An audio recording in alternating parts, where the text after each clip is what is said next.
Fiercely independent. It's Common Sense with Dan Carlin. With us on the line right now, former New Mexico Governor Gary Johnson and also Libertarian presidential candidate. Governor, I'm always complaining that people like you aren't getting enough media attention, so could you please tell my listeners a little bit about yourself? Well, so I've been an entrepreneur my entire life. I've been an athlete my entire life, and I'm the former two-term governor of New Mexico. I'm somebody who, speaking with a broad brushstroke, is fiscally responsible and socially tolerant, which I think is where most Americans lie. But I am laying claim to potentially being really good or much better than Obama when it comes to civil liberties. Look, let's repeal the Patriot Act. Let's end the drug war. I think that I'm way better than Romney when it comes to dollars and cents, and I base that on the fact that I may have vetoed more legislation than the other 49 governors in the country combined. And gosh, with Obama and Romney, so much of both of them are the same. Obama and Romney both want to bomb Iran. Let's not bomb Iran. You were originally running in this race as a Republican, now a Libertarian. What was your thinking behind the switch? Well, I think that I am echoing a message that is the same as Ron Paul. Ron Paul made the statement a couple of weeks ago. He said, I'm not dropping out of the race because the crowds that are coming out to listen to me are growing. This is a message that is getting bigger, not smaller. That's been my experience also. I think this is the fastest growing segment of American politics today. Libertarian leaning, libertarian. Well, what does that mean? I now am the Libertarian nominee for president. I get to be the spokesperson for what that means. There are people in my audience who identify themselves as traditional libertarians or more right-leaning libertarians. There are people who identify themselves as more left-leaning libertarians, people who are more civil liberties-oriented, maybe less onto the fiscal message.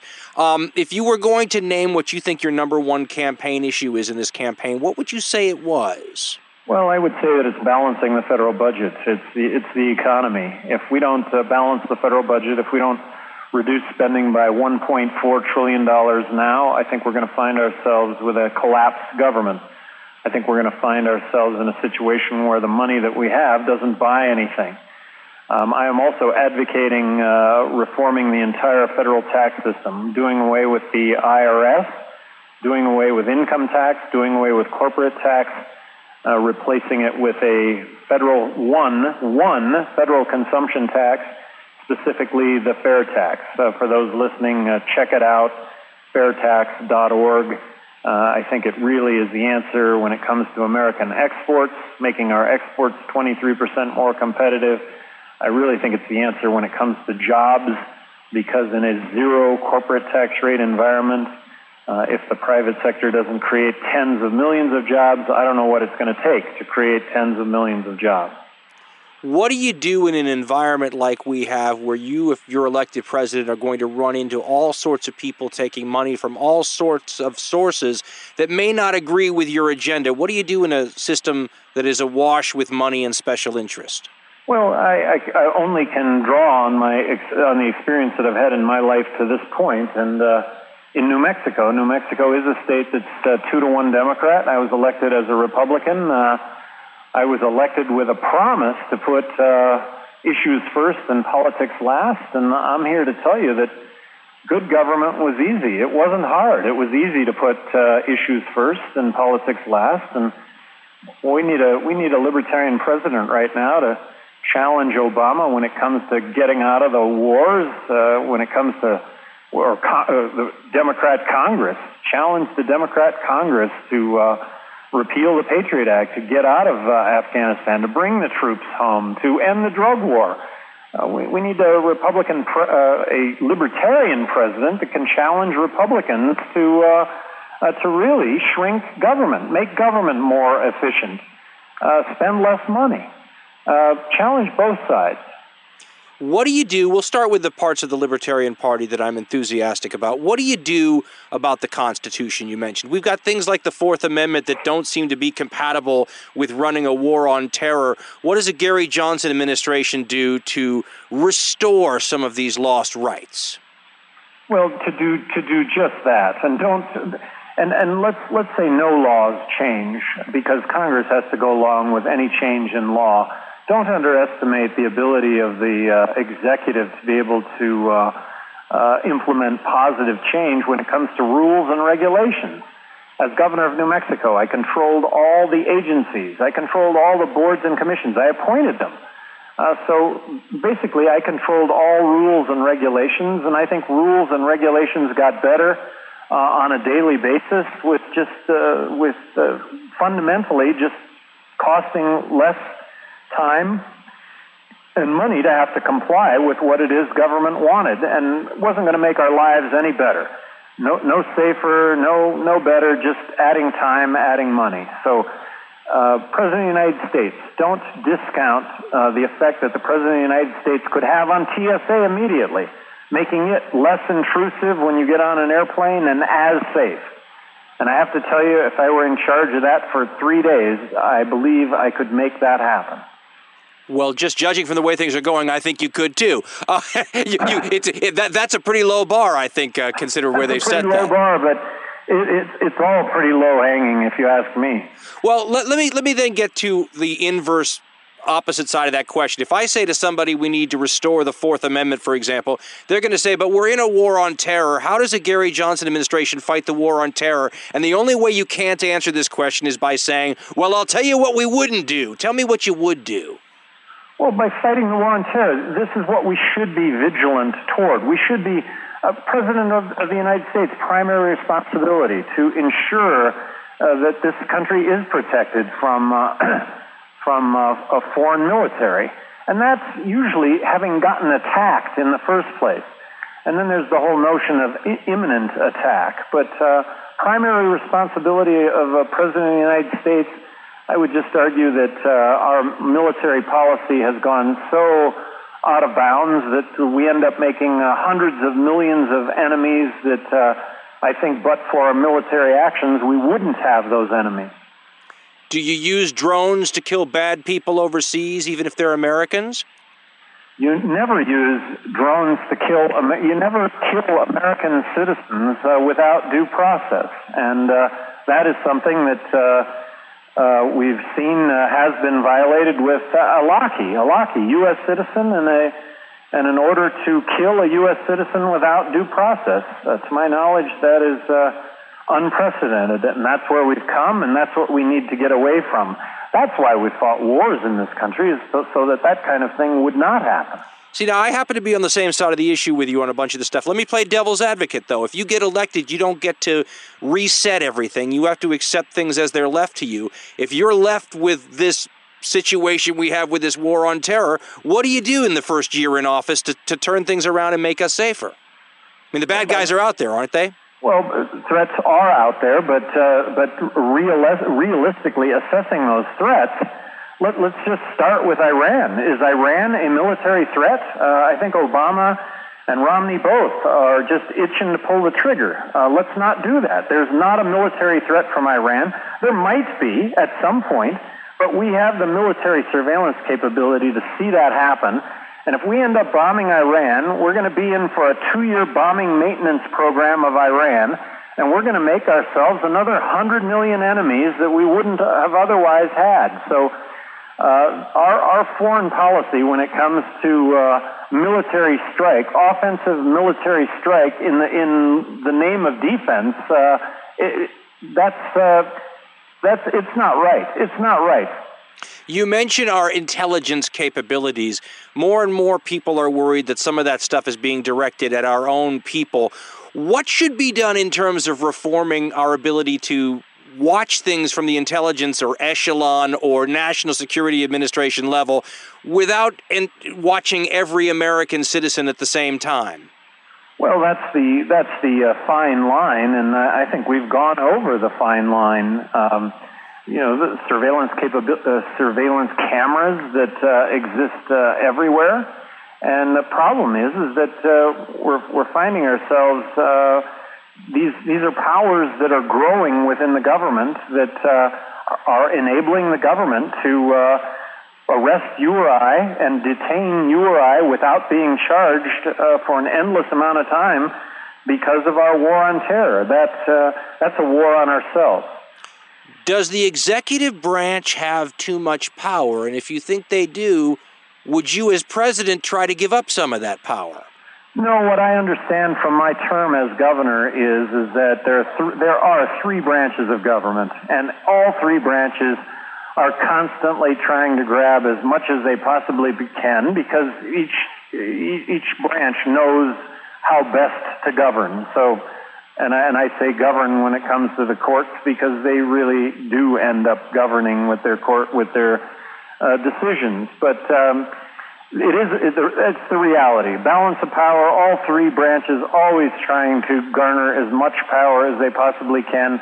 The other two branches holding the one in check, and that's just the way it is. As imperfect as it is, it's probably as good as anything that has ever existed. Well, but I would suggest to you that that's the theoretical. That's the way it's supposed to be. Everyone's supposed to defend their prerogatives, but that's why Congress, for example, doesn't declare war anymore, though. They don't want that responsibility. They let the executive get away with it so that they haven't had to put their John Hancock on a decision one way or the other. I would suggest to you that it's the various branches not protecting their own turf the way the framers intended them to do that's gotten us to the point where things are out of balance. What do you think about that? Well, using your example of submitting requests to go to war, that to me is just tantamount. That governing under strict adherence to the Constitution is absolutely tantamount.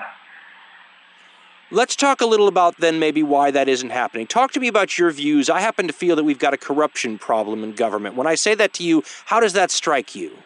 I think it's true. I think both parties have their hands out for payment. Look, you pay me. You're a group. You're an individual. You're a corporation. You pay me for your for what it is, for the legislation that you want to give you some sort of tax break in the energy field. And I'm an energy company, and here's why I need this tax break. Well, guess what? That happens all the time. The system's up for sale. It's being sold. What the system could provide is a level playing field for all of us. I think the fair tax goes a long way toward creating that level playing field. How does a tax impact electoral politics? How does a tax affect electoral politics? Sure, if you're Mitt Romney or you're Barack Obama and you're trying to get money from Goldman Sachs or whomever, how does the fair tax change that? Well, it'll make it completely equitable. There would be no business tax at all, business-to-business tax. Everything would get taxed at its end sale point, which at the end sales point theoretically is 23% less than what it currently costs because of the embedded tax in everything it is that we purchase. So theoretically, this will end up being cost neutral over a very short time. Example. Coca-Cola that's selling a can of Coke today for $1, with the fair tax implemented, won't have to sell that can of Coke for $1 anymore to make the same amount of profit. They can sell it for 80 cents because of all the embedded tax that went into their dollar Coke that goes away. Sure, but does it take away any reason they might have to lobby legislators and warp the system? Yes, totally, because the IRS would get eliminated, all corporate tax would go away, all income tax would go away, all withholdings from your payroll check would go away, replaced by one federal tax, in this case, the federal consumption tax, fair tax. Sure, but if you're British Petroleum and you just polluted the Gulf and you don't want the government to punish you for it, doesn't it make sense to go in there and put money in the right pockets to see that they go easy on you still, whether or not there's a fair tax? Yes, but I'll offer up to you that, getting back to the fair tax example, half of Washington lobbyists go away implementing the fair tax. Yes, lobbyists that would still be there to lobby and say, do away with this penalty or that penalty. We weren't negligent. Yeah, that's probably the other half looking out. Or exempt me from the fair tax. Let me ask you. Let me change course here a little bit, and let me ask you about your experience. Started off as a Republican. Now you get to see from the other side some of the impediments that have been put up by the big two parties to make it difficult for you as an independent or third-party candidate to compete. We have an international listenership. Help educate some of us as to what's out there to trip up people like you that the big two parties have put in your way. Well, it goes beyond the big two parties. It's the big media also. In this case, CNN. CNN really cast in stone what happened to me, and that was an exclusion from the first debate that they had. They excluded me from the first debate that they had by saying that I had to be at 2% in A, B, and C polls. Well, I wasn't in A, B, and C polls. And then CNN included me for the first time in their biweekly poll about 8 months ago. And when they did, I was tied with Kane. I was ahead of Huntsman, and I was ahead of Santorum. They had a debate coming up in a couple of weeks. And so, really, it was an issue that we thought we had put behind us. Well, they excluded my name after that debate for my name to never return to their biweekly poll. So, by any measurement at all, I think that is unfair. It's manipulation of the process in a way that just goes completely unnoticed by everybody. Governor Romer brought the same point up. What recourse do you folks have? He said he wasn't a sue guy and didn't want to do anything like that, but it seems like you'd all be doing a million candidates who've never declared yet for future third-party and independent runs a big favor if you could break down this wall somehow. Well, we did sue, and we sued under the belief that it would not go anywhere, but we did anyway, and we sued, and it didn't go anywhere. So basically, if you're going to hold a debate, you get to set the rules, and you get to decide who's in it, and you can base that on entertainment value if you're CNN. Well, that's what happened, and in my case, people were excluded from hearing what it was that I had to say, and I would argue that my credentials were no less, if not a lot better than most that were on the stage. Let's talk about some of the things that libertarians have more trouble with generally. I mean, if you go out there and start screaming about people's civil rights, I think there's a natural constituency among Americans, if only because it's tied to our mythology to go Constitution and civil rights. It's a little harder sometimes to go with some of the economic pronouncements, and I was reading some background on you, and it was stuff about talking about how you get Social Security and Medicare in line and whatnot. And it sounds like it's going to be the kind of stuff that might be a tough sell when so much of the country depends on Social Security and Medicare to talk about cutting those things.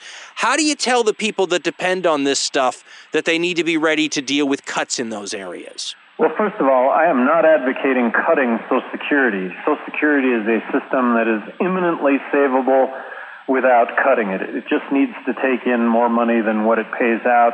Medicare, on the other hand, does need to be cut, and based on my experience as governor of New Mexico, having overseen the reform of Medicaid in New Mexico, I believe that if health care were given to the states, and when I say health care, Medicaid and Medicare, health care for the poor, health care for those over 65, that if the federal government were to block grant the states a fixed amount of money, 43% less than what we're currently spending, do away with all the strings and all the mandates, that with 50 laboratories of innovation and best practice, the states working on this issue, that we would genuinely have some fabulous success when it comes to the delivery of health care, and we'd also have some failure.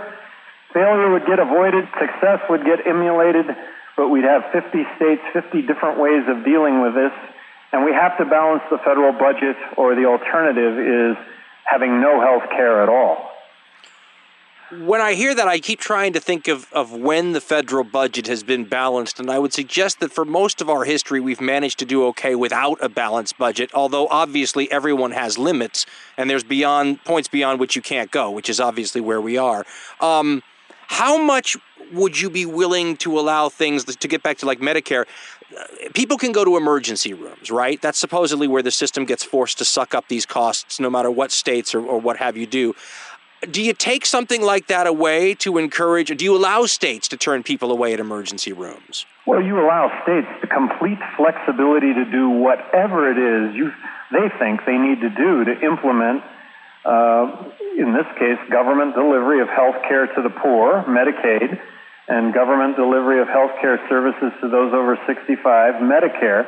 You give it completely up to the states, and you're going to end up with a way that we're going to be able to do this nationally. And I'm saying that states are going to be really successful in this endeavor. Other states are going to experience some horrible failure. We're going to learn from the failure. We're going to also learn from the success. But 50 states doing this as opposed to one state, federal government knows best, one size fits all, that's what has us in the predicament that we're in. And I don't mean to harp on this. I just think when you start hearing stories of people dying in Mississippi because they're not getting health care, that's going to drive a dynamic that goes completely against what you're trying to achieve. Does that make sense? Well, and of course, the alternative is people die today with our current health care system. So will there still be those kinds of stories? Absolutely. But if we don't get smarter with what it is that we're doing, we're going to find ourselves without any resources to be able to do a thing. I mean, that's you'd mentioned earlier the fact that for our entire lifetimes we've been dealing with unbalanced budgets, knowing that there's a day of reckoning. Well, the day of reckoning is the day when interest payments become so high that they become the highest item on the budget. And if we had anything but zero interest rates right now, that's where those interest rates would be today. And we're only statistically 6 to 8 years away from being Greece, meaning 160% of debt to gross national product. We're just 6 to 8 years away from being in that position. Let's talk about one of the areas that you did a little bit of touching on this earlier, and I think it slides right into the corruption issue again. But the question of defense. Now, the way you framed it was, and I think that's the way to frame it, which is if you want to change our defense budget, you have to change the mission we task our military to do. If you want to be the global policeman of the world, we don't spend enough of the military. If you want to cut the military budget, you better cut back the mission. The problem is you're going to have a lot of other countries and a lot of defense interests in the military-industrial complex giving money to Washington to see that something like that doesn't happen.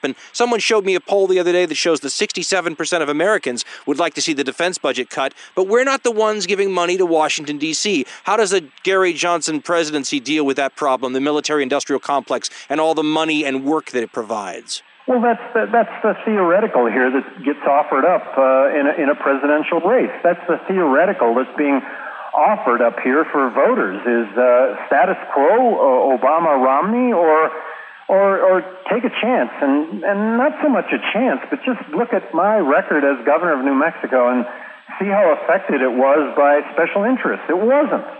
Good government was easy. It wasn't hard, and it just started with issues first and politics last, and it's possible today. I mean, that's the good news part of this, is that we can fix this, but we've got to be resolved to do it, and we need to do it now. Why should people believe you when they believed candidates like President Obama? And because there's no mechanism to hold anyone to their promises, this could happen again and again. And Buddy Roemer could be telling me one thing and give me another thing. You could, Roseanne Barr, if she's the Green Party president. I mean, why should people believe anyone anymore in this age of disillusionment and proverbial broken campaign promises? Well, then you touch on it right on the head. Why should anybody? It's why we're so cynical. I mean, there's just why vote for anybody, because everything always turns out the same.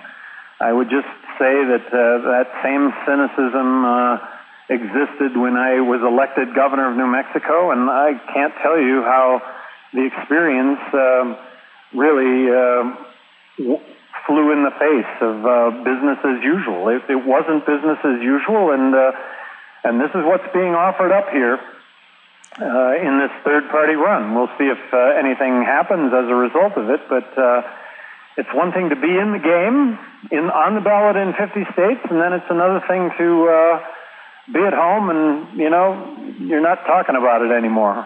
Let me finish up with these two questions. One, what can people do if they want to help your campaign? And two, was there anything I didn't ask you about that you'd like to bring up?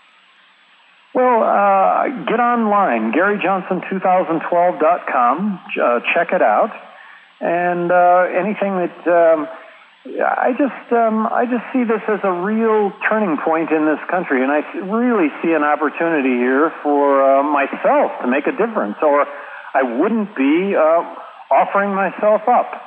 And it is the hardest of times, and yet always from the hardest of times springs always from the worst adversity comes the greatest opportunity. And so I think we're at that point. Well, I have my fingers crossed for anybody but the big two, and I really hope you make it in one of the debates. All right. Great being on with you. Ditto. Take care and good luck. All right. Thanks. Bye.